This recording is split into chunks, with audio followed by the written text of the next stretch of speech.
Good evening. Good evening. Welcome to Wednesday night third eye meditation. It's been a while. And since it's been a while, and we have some new people on Facebook, I'm told, I'm going to start with the basics. Talk about breathing and thinking and meditation. The basic instruction for this meditation is to focus on your breathing. And that, in a way, is the entire instruction. But as soon as you do that, your mind will wander off, because that's what it does. That's what it's supposed to do. Don't worry about that. People come to me and say they're trying to control that. They get very frustrated. You can't control that. Your mind is going to wander off into thought. When you notice, just notice the phenomenon of thinking without getting involved in whatever the thought stream is focused on at that moment, and bring your attention back to your breath. You may get 3 breaths. You may get 5. You may get a minute or 2. You may get a longer period of time. None of that matters. Just keep coming back, keep coming back, keep coming back. So,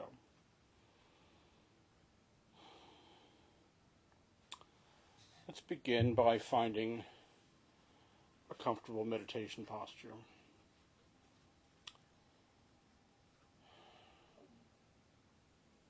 That is one in which you are relaxed and alert at the same time, aligning your head and back.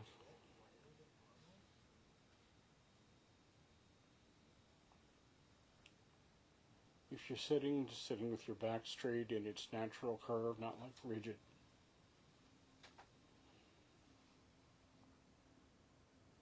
And if you had a little string at the crown of your head and you pulled it up a little bit, and it would pull up your head just slightly and tuck in your chin just a little bit, and that straightens the top of your spine and your neck, and without straining or stressing the muscles in your shoulders and neck.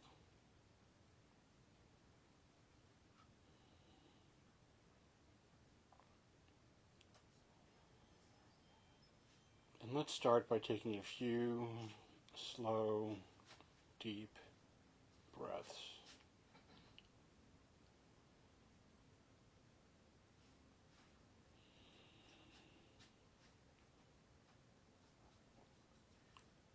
Just to get connected.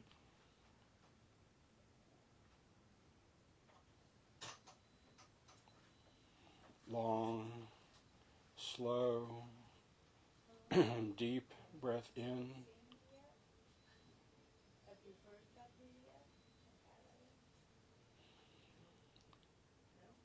Long, slow exhale.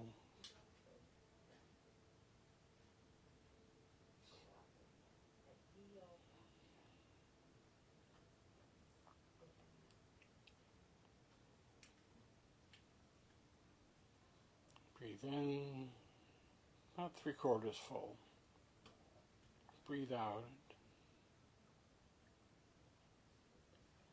And at the end of the exhale, a little extra push to push out the stale air in the bottom of your lungs.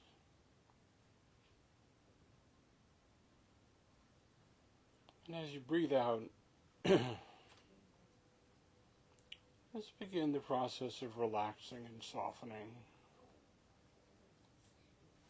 Starting by relaxing the muscles around your eyes and just letting your eyes rest back in their sockets. There's nothing to look at. Nothing to see.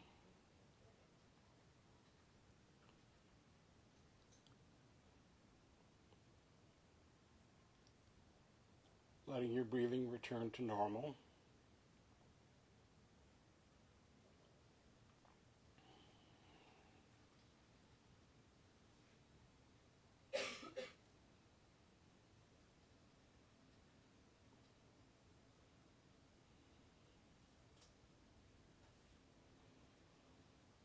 And continuing as you breathe out just to relax, soften the body, letting your shoulders drop.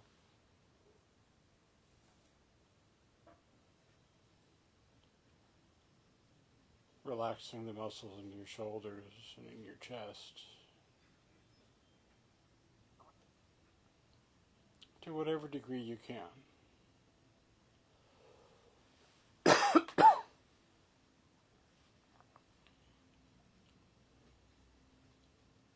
If you notice any tension or tightness that just stays, don't worry about it. Just notice, see if you can soften around it. Let it be.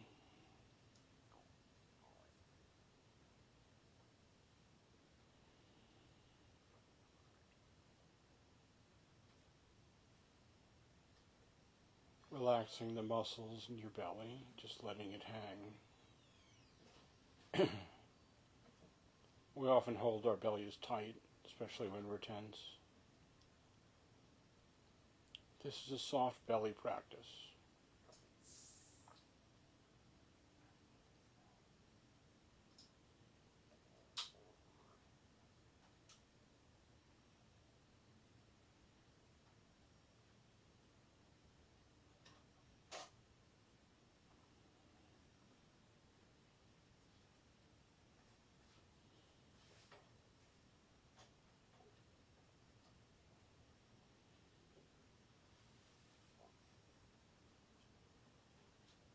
Just relaxing or being aware of the muscles in your thighs and legs. Just letting them rest. There's nowhere to go. There's nothing to do.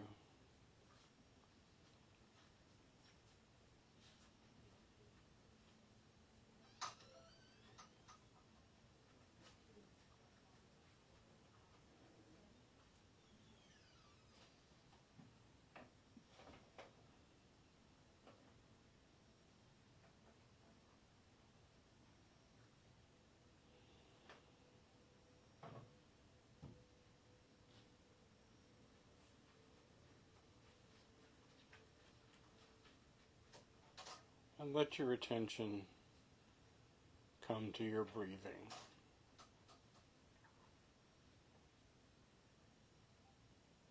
Just being aware of the sensations of the body breathing in and out.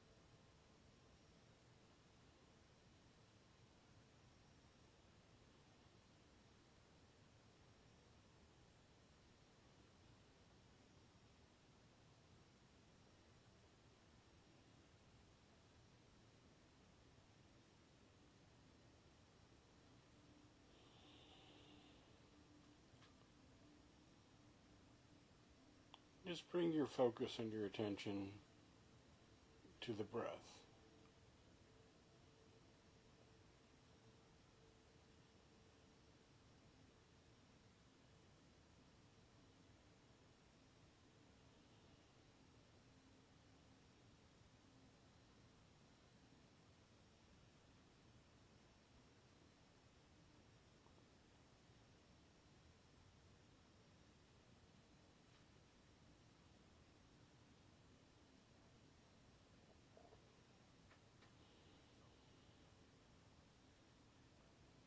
Focus on the sensations of the abdomen, of the belly, expanding on the in-breath, contracting on the out-breath. Just let your attention rest there.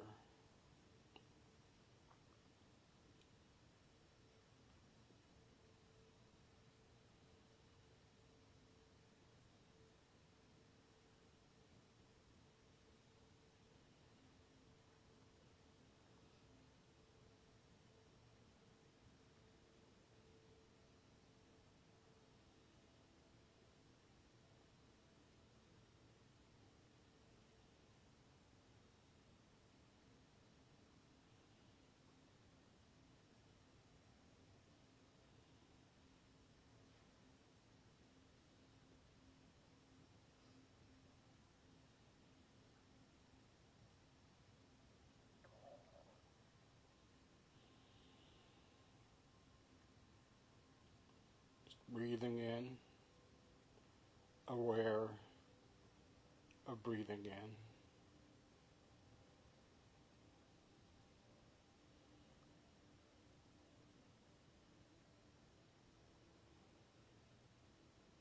Breathing out, aware of breathing out.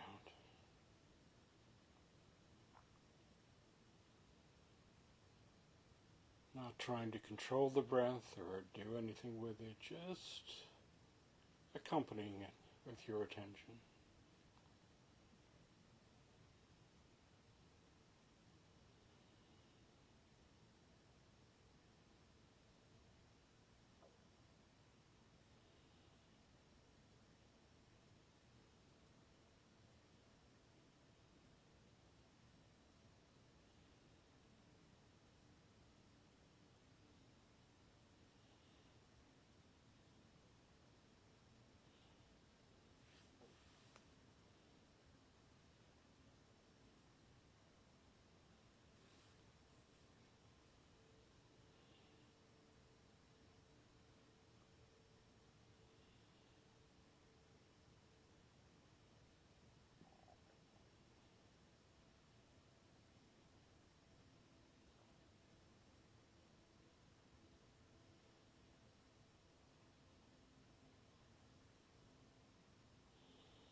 And on the in-breath, if it works for you, just say quietly to yourself, in.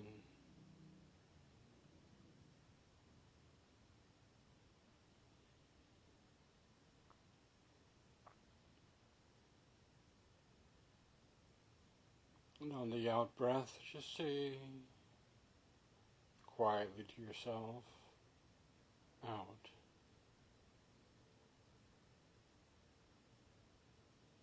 In,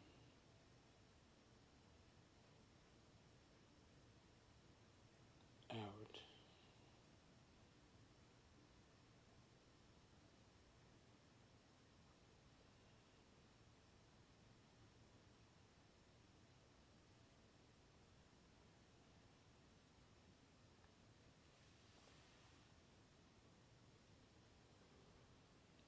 And when your mind wanders off into thought, that's okay. It does that. Just notice thinking as a phenomenon,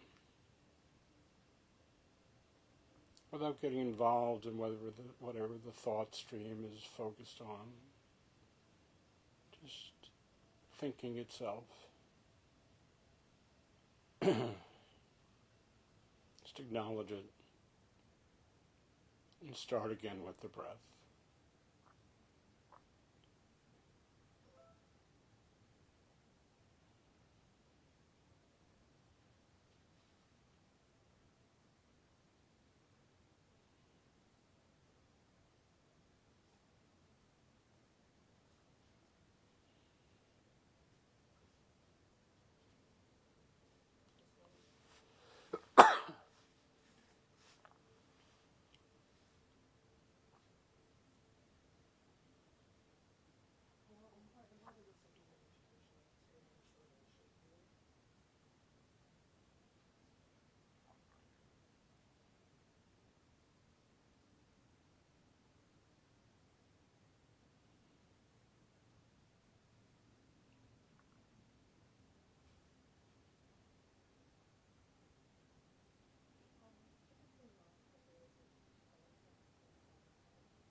Thoughts arise, feelings come and go. It's okay. Just notice.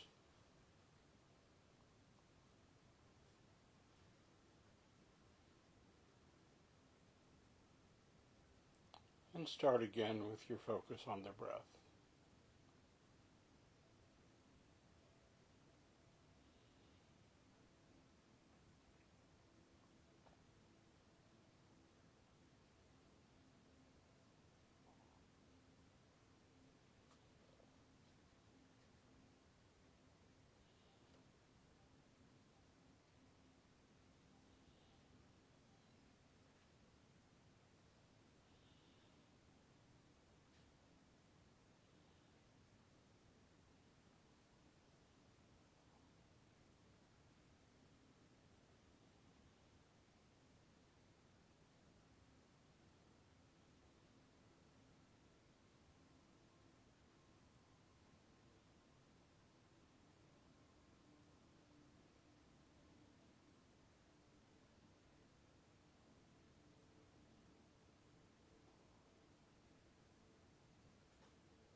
Breathing in, breathing out, beginning again.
And as we come towards the end of this sitting,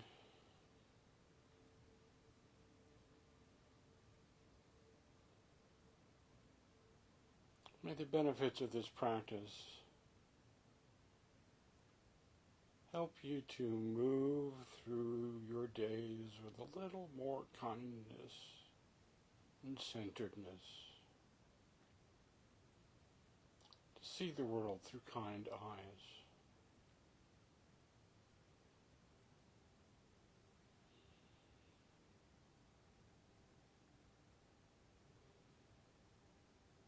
May the benefits of this practice be of benefit to all beings everywhere. May all beings be happy. May all beings be well. May all beings be safe. May all beings be at ease and at peace.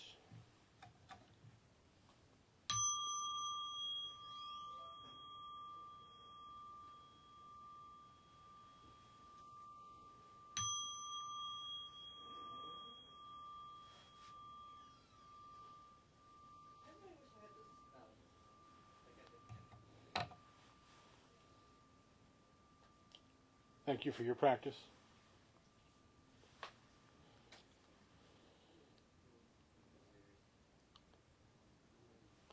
So today I thought I would start with the basics, since I haven't been here for a while.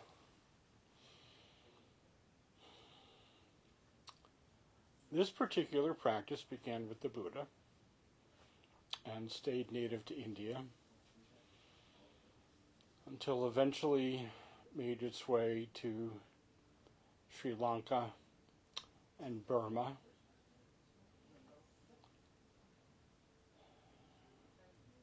what is now Myanmar. We were in the 1950s, a monk named Mahasi Sayadaw brought it out into the community, brought it out of the monastery, and whereupon it spread to Thailand. In the early 1960s, a group of Americans, Jack Kornfield, Sharon Salzberg, Joseph Goldstein, Sylvia Borstein, went to Thailand and studied with a teacher named Ajahn Chah and brought the tradition back here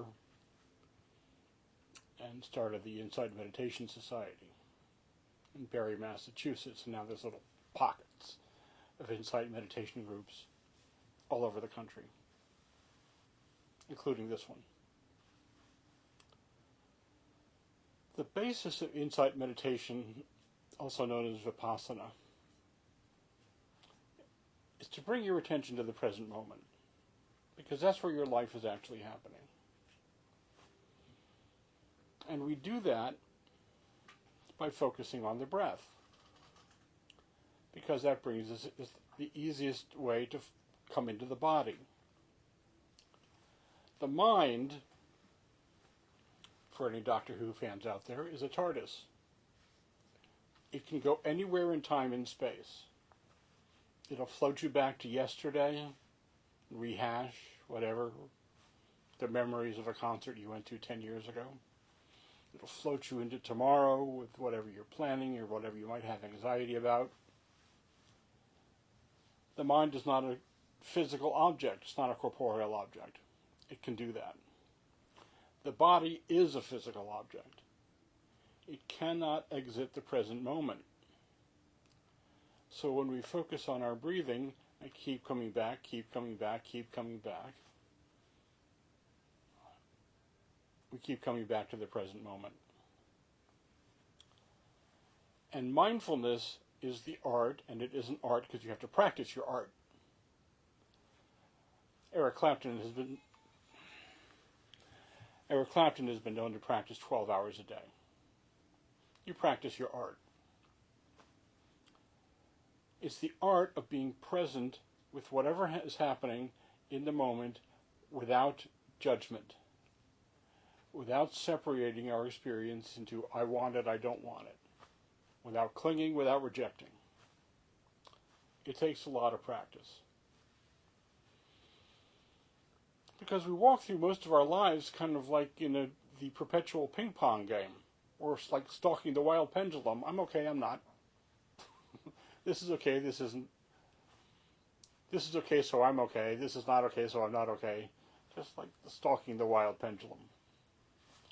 When the truth is, 99.99 times out of 100 in the present moment, we are okay. Now, I'm saying that 5 days out from the hurricane, where there are a lot of people who are not okay, physically. Which brings us to how we narrate our experience.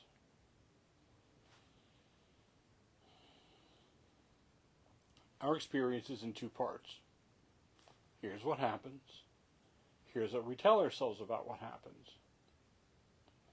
These are actually separate, and most people don't know that, because most people don't pay attention to the mind stream. They just sort of accept it as the reality. Over here, what happens, we don't have any choice. The universe just sort of presents itself.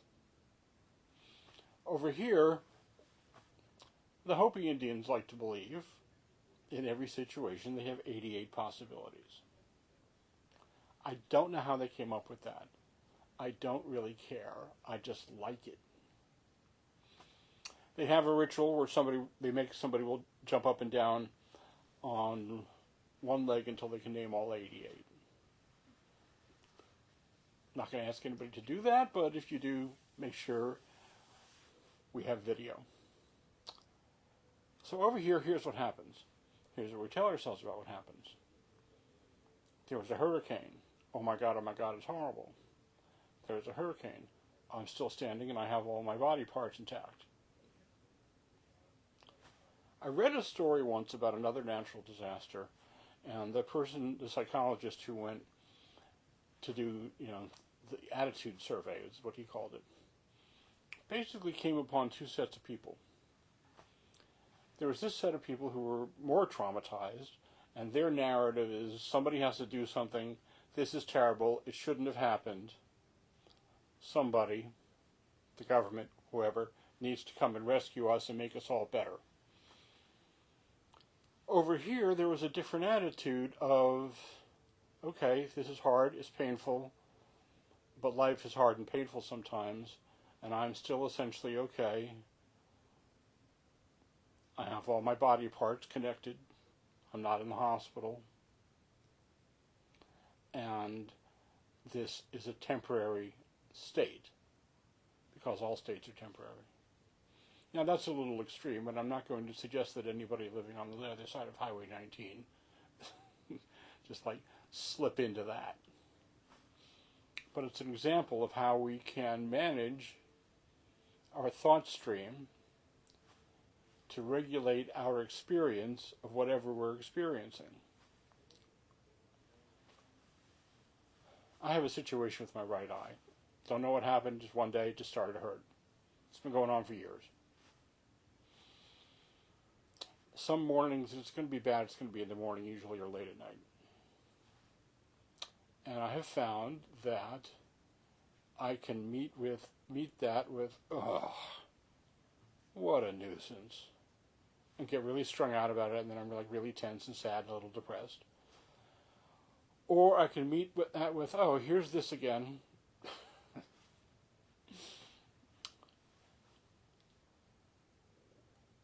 Here's what happens, here's what we tell ourselves about what happens. And this part over here, the narrating part, goes on all the time. I refer to it as the radio station of the mind. And if you looked at your mind as like a big, say, egg, you have upper consciousness, lower consciousness, middle consciousness, this is where we live, in the middle. In the middle of the middle is a thin, thin, thin, thin, thin dotted line. That's the thought stream. Very small compared to the vastness. At the top of the circle is the ego. This is different from Freud's ego. The ego only does one thing. It sorts things into okay, not okay. And is based on all of our past experience. It's not reflective of what's going on now. And it's like the program director for the radio station. And often defaults into some version of, oh my God, oh my God, oh my God.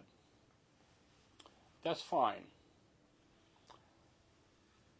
Some people are hard on themselves because there's a lot of negative thinking. The truth is, we are actually physiologically wired for that.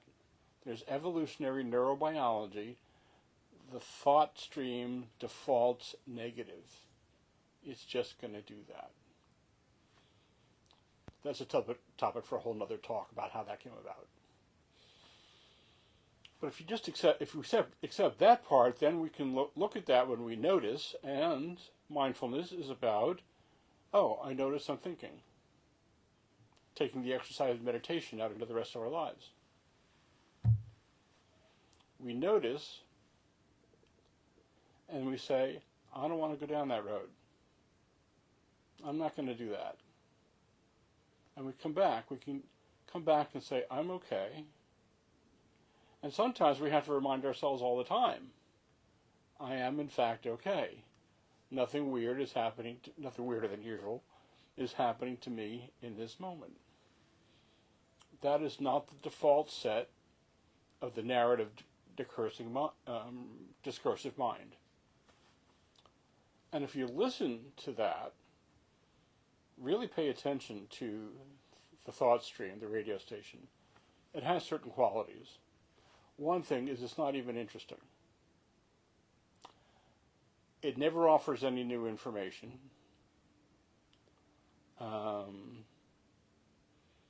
It's always in the past, saying you should have done that better. It's always in the future, expecting something unhappy. And it does this other thing. I ride a motorcycle, and some years ago, it was a bright, beautiful morning. Rode the bike to work. Get off work at 7 o'clock, it's pouring.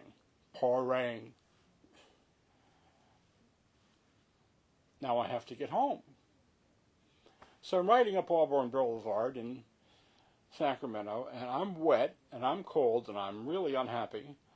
I don't feel safe because the tires don't have the kind of traction that cars do. And every couple of minutes, a truck comes by and sprays me. And the thought stream is saying, this sucks, you're cold, you're wet, you're unhappy, you're nervous, and that truck is going to spray you. As if I wouldn't have already known that. So those are some of the qualities of that part of the mind. And it just sort of does this thing by repetition. And mindfulness teaches us that we can observe that as a phenomenon rather than get caught in the wave of it. Bow to it with kindness. Say, I see you. Look around at the present moment where usually nothing is happening. And change the narrative any time. The other narrative is I just have to put up with this for 10 more minutes and then I'll be home and I'll get dry. That truck isn't going to hit me, it's just going to make me more wet. And all of this presents an opportunity for self-compassion and kindness, which in this culture is not necessarily default.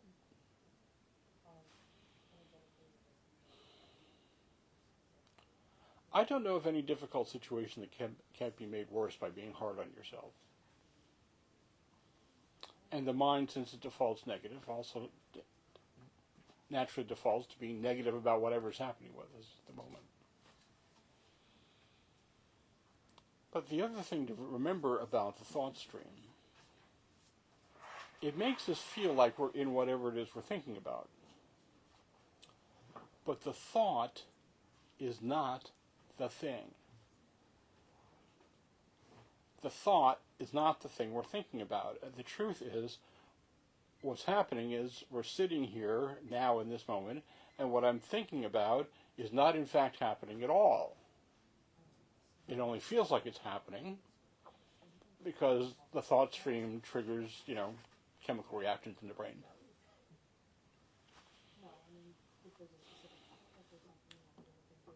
Which is what draws me to mindfulness practice. The effects of meditation, the effects of this kind of practice are subtle but cumulative. You'll start to notice you're a little more focused. You start to notice your temperature rises a little less easily. You're a little more centered. And one of the great benefits, at least for me,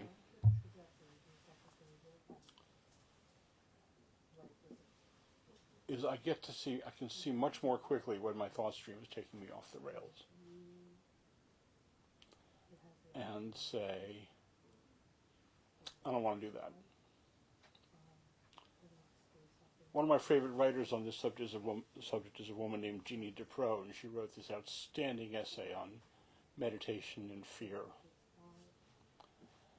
And one of the takeaways from that is, she says, and so I remind myself as often as I must, which is very often. Do I need to repeat that part? Which is very often. So I remind myself as often as I must, which is very often. She says, hold still, stay here, put the groceries away. In other words, just do what's in front of you. Try to remember there's nothing to fear in this moment, and this is the only real moment there is.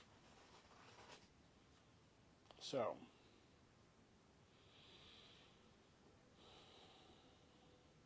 I invite you to be kind to yourself. For those of you who may be new to meditation, it's a total misconception that that you have to quiet your mind. You cannot do that. It's about developing a different relationship with the noise, pretty much as I've just described it. It takes time and it takes practice. So, thank you for your kind attention. Unfortunately, I can't take questions over Facebook Live, but if you leave comments, something in the comment section, I'll get back to you. Questions, comments, can go back to being a cab driver. I was a shrink for 25 years. It's not that different. I am here at Third Eye every other Wednesday at 6:30, and I'm also at the library in Newport Richey every Friday at 1 o'clock. Obviously, we didn't do any of that last week because we were in a hurricane zone. So, thank you.